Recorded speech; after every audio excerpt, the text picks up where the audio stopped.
Hey everyone, thanks for tuning in to another episode of Sonia Space. I am your host, Sonia, and for today's episode, we are doing things a little differently.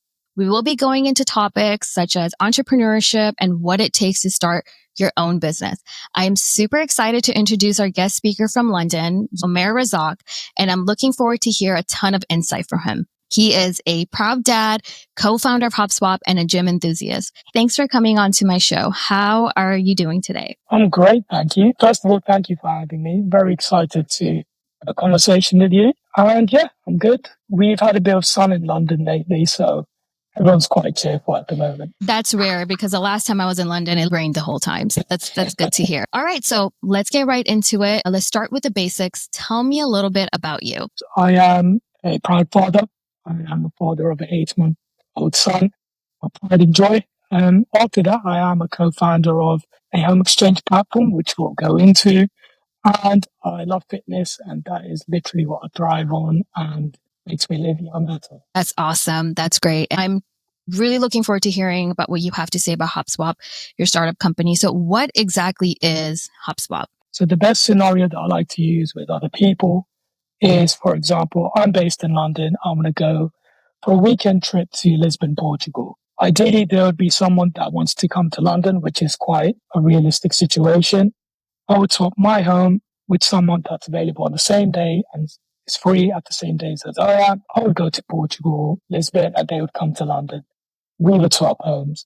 That's actually really great. Traveling, especially internationally, can get really expensive. So I feel like this is such a cost-effective solution where you're just swapping accommodations. And then you also have a built-in itinerary where the person that you're swapping with can tell you about local spots, like hidden gems, things of that sort. I think this is a great thing and a great feature to have. So how does it stand out from other travel industry like websites or application? Like what sets your service apart from others? That's a great question. So we've actually found something during our user feedback loops as to what our users really want. And the main pain points we had is it was hyper personalization. We have a demographic of Gen Z travelers, young families, and people that come from very diverse backgrounds. So what we introduced are filters. By filters, I mean the LGBT community, the woman-to-woman swaps, family-only swaps. And with that, we realized people felt as though we were listening to them. And literally, when we spoke to people, they said to us, oh my God, this is exactly what I wanted. Because if you just put yourself in anyone's shoes, Sonny, you being, a woman, right? If you swapped with a woman in another town or city, by default, you would feel more comfortable swapping houses with someone like that, correct? That goes the same with young families because their accommodation, would be much more catering to their needs and wants as a family, as well as people that are from the LGBT community where they have the area and the space to, really express themselves and feel safe.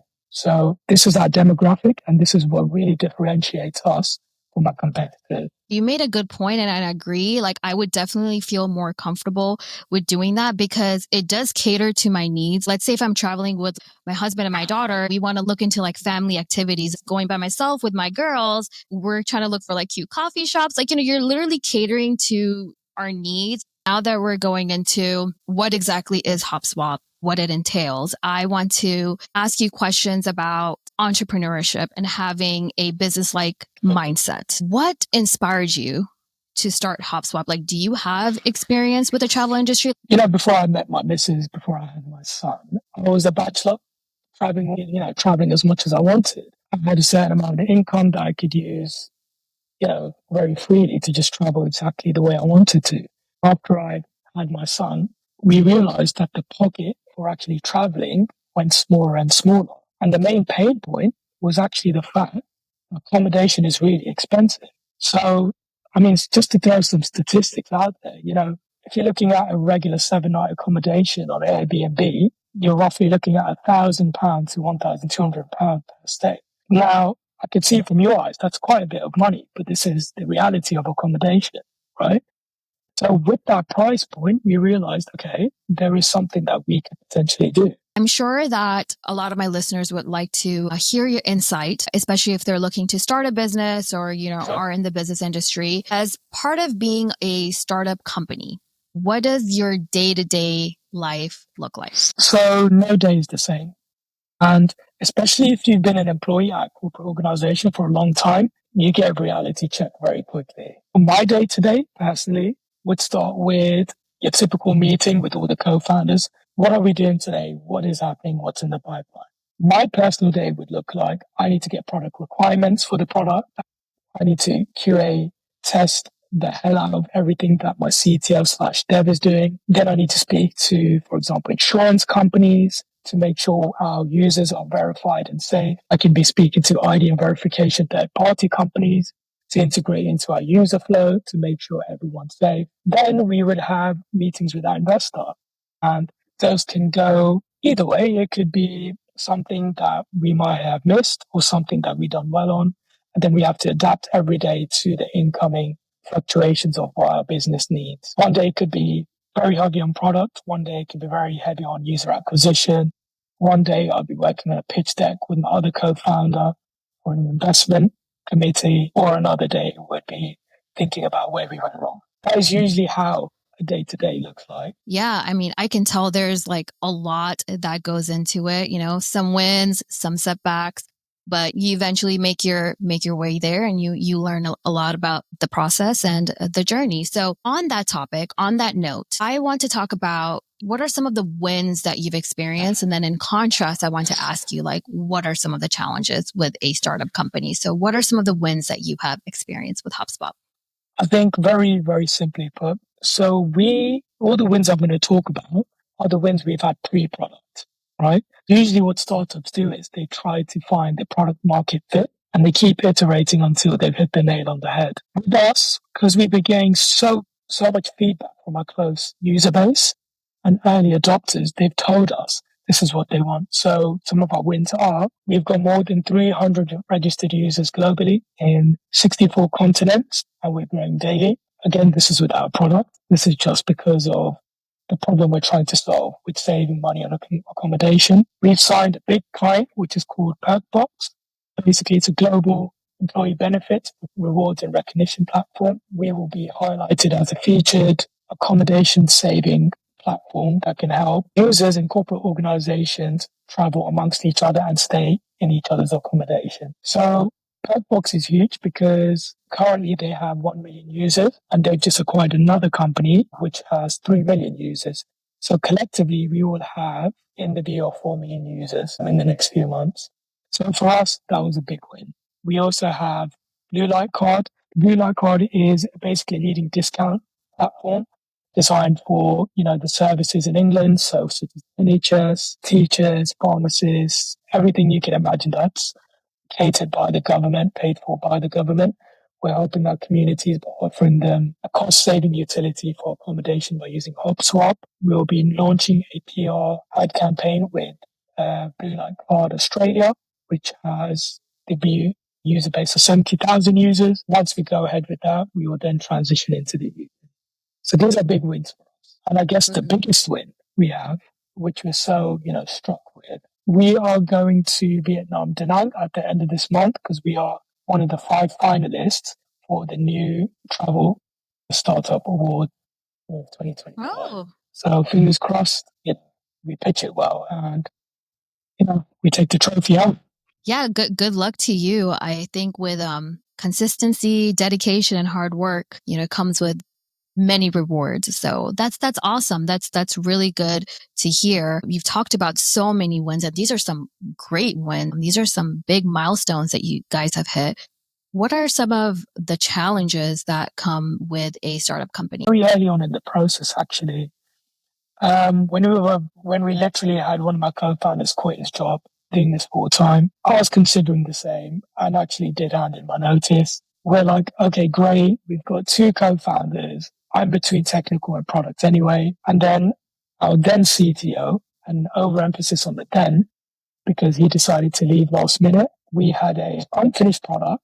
It was 2 co-founders that couldn't develop the product. Then we were literally stuck in a black hole thinking, what the hell do we do next?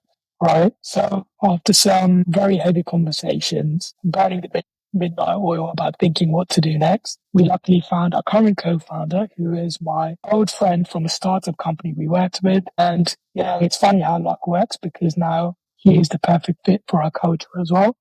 So that was one of the pain points we had. We lost the co-founder. So you can imagine when we're trying to pitch to investors how that looked, saying we don't have a CTO at the moment. We don't have a full tech team. So that was one challenge. The other challenge was our goalposts kept moving. So being in a startup, you have to realize as soon as you're getting user feedback, you need to keep changing requirements and building a product that's meeting their needs. And what we realized was the goalposts kept moving. And what we needed to decide was when we draw the threshold line of saying, no, we can't move further than this because we need to release at this point, get the feedback, and then release again. So that's another challenge. We just kept thinking, when is it good enough to release? Lessons we learned is we have to be very agile, very quick, user feedback with our beta testers and our early adopters. So that was another challenge that we've learned. And that way, we're saving week and we're saving a lot of pain and cost too. Another challenge I would say is personally for me, when you get onboarded into a corporate organization, everything's done for you. Let's be honest. You get onboarded, everything's ready for you to use system wise. Communication bridges are there. Everything's set up in a place for you to succeed and do your job. Over here, you set up those processes, right? You build the machine. You set up things for you that work. So literally it's been so agile. Things we thought we needed, we didn't need. We cut costs on things that were just not essential. And we did realize sometimes me and my CTO were having meetings for the sake of having meetings. We're so used to being in a corporate environment that we realized, do we actually need this meeting? Do we need to really solve a problem here? Or are we creating the problem just by having this meeting? Right. So this is some of the things that we've learned and some of the challenges we have. That's true because with a startup, you are literally starting from scratch and any setback can be a huge setback, right? And that's true because, things are not already in place. The framework is not there.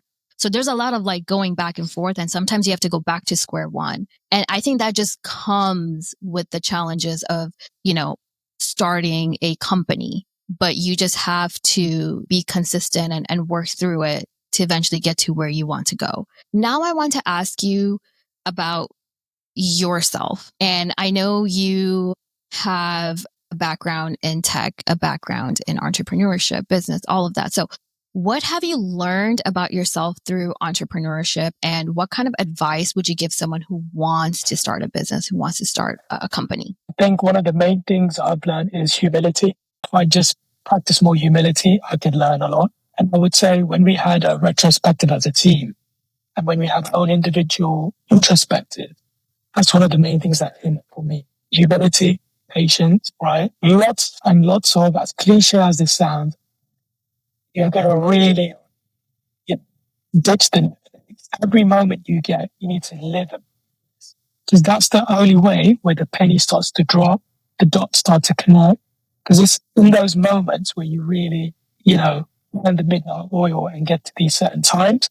I would also say have the right support network. I'm very lucky to have the partner that I have because there's been many times, and she can, attest to this. Where I've been holding my son and I'll be like, can you take him? I've got to take this call. It could be in late hours of the night. It could be very early hours in the morning. I'd see sometimes leave on the day that I wasn't meant to leave to the office just to get shit done, basically, right? So having the right support network, practicing humility, definitely tenacity, which goes alongside with hard working. And I would also say you will have imposter syndrome. You will doubt yourself. You will ask yourself questions. Am I smart enough? Can I do this? Do I deserve this? And every time, you know what I would do? I would say, I'll think about that later because I don't have time to think about that. And I say, this is what my advice to people. Just, that silent monologue in your head, keep it where, keep it silent. That's very insightful, Omer. I think, of course, we've been talking about like having the grit, the determination, putting in the hard work. But, hearing you say having a good support system, that could not be any true. Like that is absolutely true. And I'm really glad that you talked about the imposter syndrome because who doesn't go through that? Everyone goes through it. It's just something that you have to overcome and you just kind of have to have like the tunnel vision to keep going. And I'm really glad that you brought up the concept of imposter syndrome. And I'm sure to my listeners that are struggling with starting a business or having some low confidence or like having doubts about starting something, it's going to happen regardless. It's just a matter of, do you have the willingness to overcome it and keep going? And then you just keep getting better at your journey and your process of starting a business or whatever it is that you're doing. I like to ask all my guest speakers, if you could time travel and give advice to your 10-year-old younger self, what would you say? And it could be about anything. I would say, if I could speak to myself directly, I'd be like, ask the questions that you doubted and don't be silent.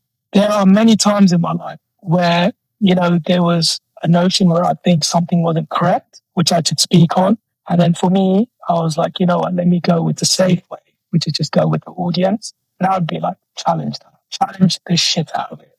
I love that. Thank you so much, Omer. And then the question that I would love to ask, and I'm sure everyone will want to know as well, where can I find more information about Hopp Swapp? Instagram handle is Hopp Swapp. We've got a LinkedIn presence as well that's growing. All you have to do is type Hopp Swapp and we'll show up.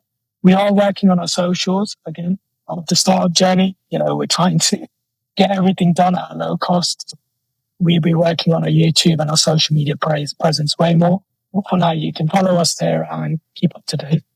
Okay, sounds good. Well, that's it for today's episode of Sonia Space. A huge thanks to Omer for joining us and sharing his insight. If you enjoyed this conversation, make sure to subscribe on YouTube, leave a review, and share it with someone who might find it valuable. I will also be providing more details about Hopp Swapp under the episode description. Remember, growth doesn't happen overnight, but every step counts. Stay curious, stay consistent, and I'll see you in the next one. Bye-bye.